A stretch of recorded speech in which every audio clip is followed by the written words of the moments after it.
right, here's the good news. The economy is on fire, and jobs are surging at a rate we did not expect. 250,000 added in November. Now, here's the bad news. In October, I should point out. Here's the bad news. People are quickly interpreting that the Federal Reserve is going to have to hike interest rates as per scheduled in December, then again in February, then again 6 weeks later in late March, that things are going along so well that just to keep up with that, the Federal Reserve is going to have to hike. And that has a lot of people concerned that maybe that could take the fire out of the economy itself, including no less than the President of the United States. So former Home Depot co-founder Bernie Marcus on whether that is a legitimate threat. What do you think, Bernie? Well, of course it's a threat, Neil, because, you're looking at an economy that's going very well. They say that politics are not in Federal Reserve. But meanwhile, during the Obama administration, they kept the interest rates all the way down. And as soon as Trump gets in, what do we hear from Powell? We're going to raise the rates. We're going to raise the rates. Meanwhile, I think inflation is somewhere around 2.3%, which is no reason to raise the rates. Why would you want to cool the economy at this point? It's almost as though you're driving a car and you're putting your foot on the brakes while you're trying to put foot on the gas. It doesn't make any sense. And I just think that there's something wrong with the way the Treasury works.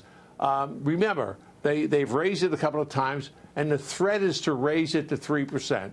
That threat is enough to knock the markets down. So I just don't believe it's a good idea. I don't know what their thinking is.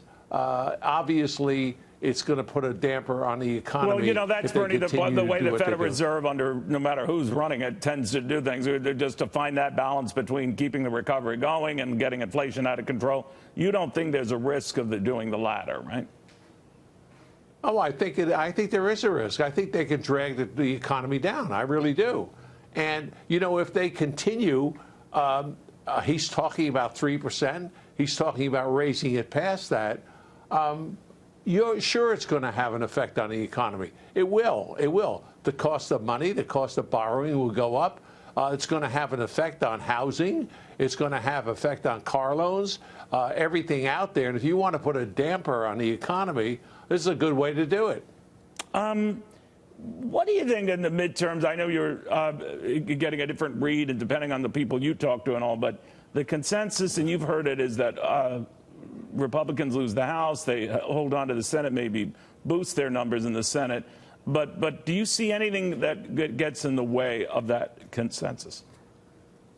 Well, look, I would hate to see them lose the House. I think they will keep the Senate. But, you're a prospective, more than I do, Neil. You're around everybody that does this projecting. Well, I think they're wrong. For what it's worth, Bernie, I think they're wrong. I think the Republicans hang on to the House, but you should probably run the other way. But I'm just saying that I just think that is so baked into the cake here. I'm looking at 30-some-odd races in the House that were in fewer than 5 points. Anything can happen, maybe will happen. I just wonder about that. That's all. Well, I started Job Creators Network. You know what that is, Neil. It's representing small businesses all over the United States. I can tell you they've been on the bus tour around the country talking about tax cuts mean something, that tax cuts are important. But they just did a survey. Rasmussen did it. And in the survey, something's very surprising.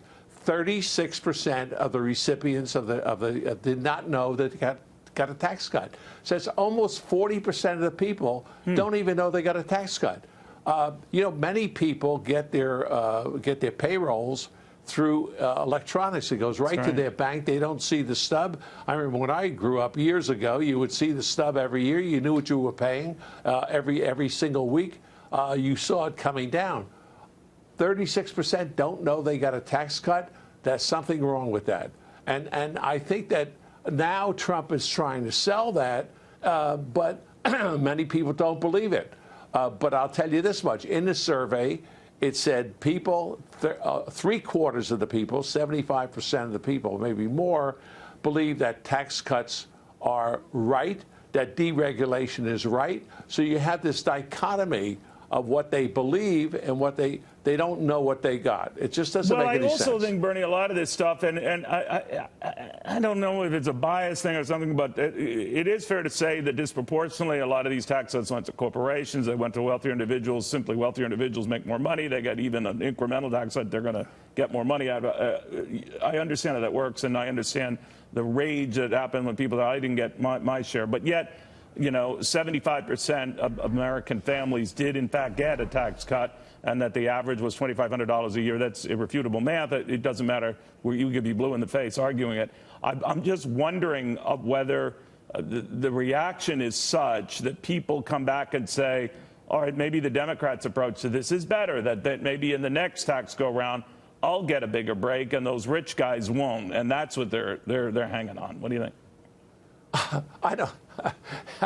It just doesn't make sense. They have jobs. 4.3 million people are working today that didn't work when Obama was president. Since Trump came in, 4.3 million people have jobs. So let's go for 4.3 million people that weren't making money at all before. And now of course, they're making money. Look, and by the way, here's an important distinction, happen. And you've said this many times, but whether you argue they could have gotten more or didn't get as much as they could have gotten out of the tax, they're obviously spending that money. Their consumer confidence is such that was not buoyed out of ether, out of thin air.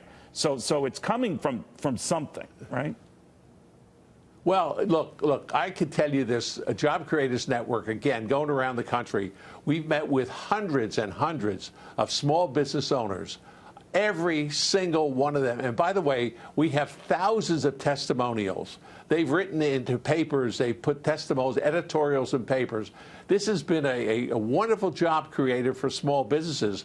They're making more money than they did before. They're able to write off expenses.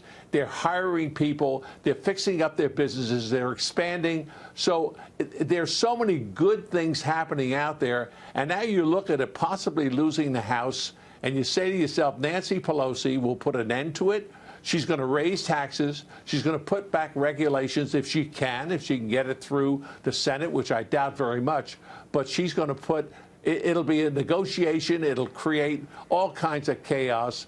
Why would the American people vote for raising your taxes? I just don't understand it. Right. Maybe I'm too old to understand the new world. Well, I don't think you're too old. I also think you're one of the smartest guys around. But Bernie Marcus, always good catching up with you, my friend. Thank you very, very much. Thank you. All right.